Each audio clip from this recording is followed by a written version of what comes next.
So welcome everybody to AI TV. We're broadcasting live from AI Expo Africa 2020 online. This year, because of COVID, we're in a virtual environment. We've all had to adapt to the new normal, and that's what we've done with our show. So it's completely virtual this year, at over 2,000 registered delegates, and we've had 80 speakers and sponsors. And one of our speakers from today, one of our keynotes, is Karim Beguir, who's the CEO of InstaDeep. He's also one of the founding directors of the Deep Learning in Indaba. It's great to welcome you, Karim, to the show. How are you doing? Hi, Nick. Thank you for having me. Pleasure to be at AI Expo. Great. Well, Karim, we've kind of been chatting over the last year or so, and you were at the show, obviously, last year. And yeah, what a year it's been. I mean, who could have predicted COVID?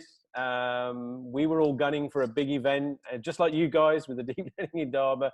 And then obviously everybody's had to change their plans and adapt. So, but as entrepreneurs, adaptation and change is something we live and die by. Exactly. So yeah, we take it in our stride, right? So, but the great thing with you and InstaDeep, you guys have been growing and been on a real mission there. Do you want to explain a little about InstaDeep and what you guys do in the African AI ecosystem? Sure. Yeah.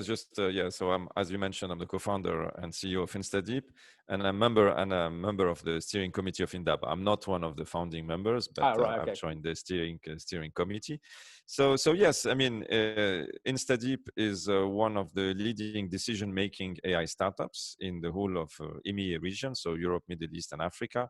As because we spoke last year, we were founded in Africa and have most of our presence is actually physical presence is in Africa. We see great future for African AI innovation, and we try to be helpful in any way we can through product innovation, but also through community innovation and collaboration with like fast-growing communities such as Deep Learning in Indaba, Data Science Nigeria, and others. That's fantastic. And I think earlier in the year, you launched a new product to the market, something to do with, board design, electronic board design technology using deep learning. Absolutely. Do you want to explain a little bit about that? I found that very fascinating. What is the product and how does it work? Absolutely. So we launched the beta version of DeepPCB. So it is a printed circuit board router. So we are building the routing connection between the different components on the printed circuit board. Why it's interesting is because this is the type of product which is traditionally associated to Silicon Valley or like deep tech in China. And at InstaDeep, we believe that Africa can compete in deep tech innovation. That was actually also my talk within AI Expo Africa. But this is an exciting time in the AI space. And at InstaDeep, we believe that yes, African startups can compete, and we have more products coming in this way. It's a very exciting time. And as you mentioned, this is also a time of like multiple challenges with the COVID pandemic and other. So truly being put to the test is something that's been going on all year.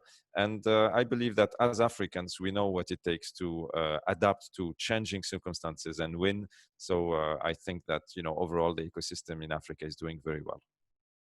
Yeah, I mean, it's great to hear, Karim. I mean, yeah, it's a tough year for everyone, and we've probably got a few more, well, I hope not too many more months to endure the future and how the pandemic will pan out. But, you and I both share the same passion about growing the community across the region.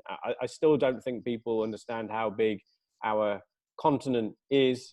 Exactly. Up in Tunisia, I'm down here in Cape Town, but there's a huge landmass between us. And the really interesting thing is there's a lot of innovation going on, and often the innovation good news story never really gets told. It might appear as a small snippet of news on BBC Exactly. Yeah. Africa or something like that. It's the bias towards bad news, Exactly. Yeah. I from mean, an outside the view, like yeah. Africa, you tend to see the difficulties and the negative news. But we are trying to push a positive story about Africa, and in particular around innovation and deep tech. Yeah, I mean, it's one of the reasons why we launched Synapse Magazine was to tell that very story. I mean, the edition we just launched for the show this week, I think we have 124 pages. I mean, it's becoming like a journal. Congrats. But we're making it free for people to contribute to. We make it free for people to read. But when you go through the magazine, you realize, wow, there's a lot of stuff. There's a lot to say, right? There's a Yeah. lot to, yeah, exactly. Yeah, and it doesn't matter how many times we sort of knock on the door of some of the other media houses and say, hey, look, we've got some stories here. It does seem quite difficult to tell that story, but I think bringing it back home, when we look at what you're doing in the deep learning Indaba community, what we're trying to do in the Expo communities, bring people together first of all. But then I think the integration or some kind of integration between industry and academia is great, because young people don't necessarily know or fully understand just what goes on in the world of work and the world of enterprise. But it's definitely an interesting crossover point, particularly where innovation, investors, startups, industry, and academia all come together. And I think that's really what we're striving for in the long-term vision. And actually, the online platform that we've created actually enables us to do that even better than a face-to-face event. But so, what do you think will be the future of these kinds of gatherings? Karim, are we moving to a hybrid? I think you're going to have even more than 120 pages in the future if you want to comprehensively cover, the exciting, path of Africa in deep tech, in AI. And I think what is interesting also is this is not just Africa, like doing what has been done in other regions. The main thesis and point that I made during my talk this morning at AI Expo Africa is that innovation, and particular deep tech innovation in Africa, is happening in a different way. If we want to be very sort of like take the big view of things and simplify a little bit, it's a simplification, but you could say that in the US, AI innovation and data ownership is driven by tech giants, and Google, Microsoft, Apple, Facebook, and others, Amazon. In Europe, it's driven by privacy concerns around the individual, and so you have new technologies such as homomorphic encryption and other that are pioneered, in particular in Europe. In Asia, it's the government which is being a very strong force for innovation, in China particularly, with a very successful deployment of an AI strategy at a mega scale. In Africa, I believe that unlike any other region, the development and innovation in deep tech is actually happening bottom up, and it's happening with startups and communities. And this is an original model. Nobody has done this, but we are doing it in Africa. And so if African startups collaborate with thriving machine learning communities such as Deep Learning Indaba, such as Data Science Nigeria, Alliance for AI, and others, there is a chance to build a model that's never been built successfully in any part of the world. And actually, I strongly believe that we can innovate in Africa and having a different model of development. This is not just a distant dream. This is actually happening already. InstaDeep today has been nominated in the 100 most promising AI startups in the world. We have 2 African AI startups in the list. We have Data Profits as well. That is something new. We were founded as a bootstrap, literally with 2 laptops and $2,000, and yet here we are. We also have, other African startups such as Zindi, which are growing and establishing themselves as the platform of data science. And the interesting point is companies and startups like InstaDeep and Zindi actually collaborate with others to like with communities to build up and tackle challenges that have never been tackled before. And that is pretty exciting. So things such as the Indaba Grand Challenge to cure diseases, we haven't seen a model of tackling a problem like this only with a community and startups. And yet I believe this is a great opportunity for Africa. Yeah, I mean, it is fascinating. I mean, and I think that is the story.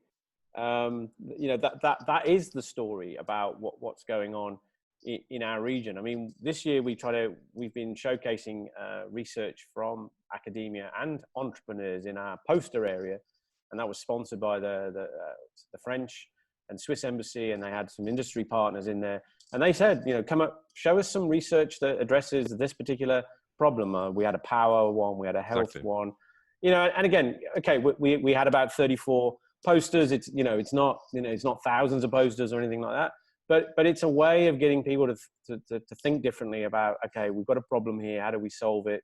How can industry reach out to academia? How can academia get research off the bench into industry through an investor? So I think there's so much untapped potential, but I think the communities are bubbling these innovators, these data scientists, these software engineers. They're bubbling them up and giving them encouragement and support to innovate, just as you say. So it is a very exciting time. I mean, when I think 3 years when we did the 2018 event, I think we had about 700 registered delegates, and now we've got over 2,000. I mean, so the growth and the interest in the subject. Great growth. Yes. Thanks a lot. But it's really about people realizing that, hey, wow, I can go and talk to. I think the third most popular booth we have at the show this year is a startup. We've got Microsoft, UiPath, and then a company that no one's ever really heard of. And that level of interest, if you've got a small company that can gather as much interest as Microsoft, then hey, let's tell the story about these people. It's something we need. Absolutely, and this is a way to showcase that actually African can be a source of innovation and like build up new ideas, new approaches. Even deep learning in Daba itself is actually now being taken as a model of innovative community collaboration in machine learning in South America, for example, where we have Kipu.ai that is actually emerging on a model similar to Indaba and basically the African machine learning community model. So the point I'm making here is all this is becoming possible also because AI is growing so fast. It's a triple exponential. It's happening much, much faster than people think. And when you have such a powerful driver, you could see, in a sense, AI as a sort of like, the sun in the solar system with all the planets revolving around it, and the planets being the different parts of deep tech, whether it's, for example, like we talked about integrated circuits, IoT, or smart transportation or bioinformatics or others. All those are sort of like circling around the AI sun, which is providing innovation that benefits all these areas. So this is a pretty exciting time. And so if you have this view of things, AI itself is growing super fast. So as a consequence, it allows Africans to actually be part of this innovation.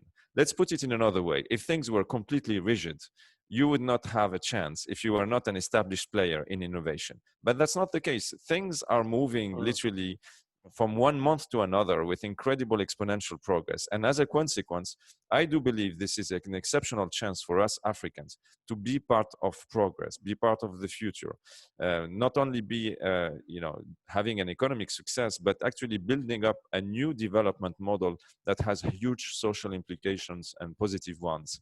So it's an exciting time.